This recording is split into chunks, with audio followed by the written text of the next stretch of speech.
Iberian Trail Expedition, episode 39. I'm on the road, overland, in a vast network of forestry trails, in a remote section of northern Spain. The views of the mountains are spectacular, and I've just found a wild campsite where I'm going to spend the night. I popped the roof of my Land Cruiser and settled down into the camper for the night. This was an ideal little spot, and I slept well in the camper that night. Next morning, I woke up on the mountainside, alone and far from civilization, in my spot just off the trail. So it's morning on the mountainside, so I'm gonna get up and make some breakfast and we'll head on and hit the trail. So this is what I've got going on. I love this pan.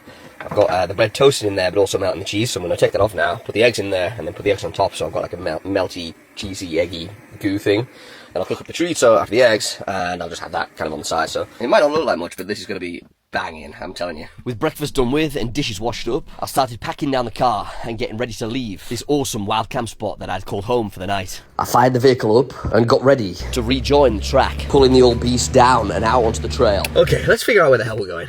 So Sotres was the place that I was trying to get to on the other side of the pass, so it went from Espinama to Sotres. So yeah, basically I'm just gonna get west, slightly west of the Picos today, probably make camp again around 6 or 7 at night. I pulled down onto the track for what was gonna be a full day's driving. I've been on the road for 40 days, and pretty much all of it has been unpaved 4-wheel drive tracks. Since I failed in my attempt to transit the Picos off-road due to the snowdrifts, today's gonna mean driving around the mountains on paved roads for the first time on this trip. Continued dropping down through the network of forestry trails, dropping off altitude and heading down towards the valley, meandering slowly towards the road, and knowing that I was about to join the first piece of paved road for any length of time on this expedition so far.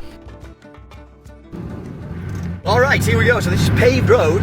I continued on northwards while trending west, along a winding, single-track road. I'd begun this expedition weeks before in the Basque Country. I'd now transited Cantabria from east to west in its entirety. I was now about to cross into my third province of this trip, the legendary Asturias. I'd hoped to be crossing this state line at 2,000 meters above sea level, triumphantly opening up a pass for the season. But that, for now, was not to be.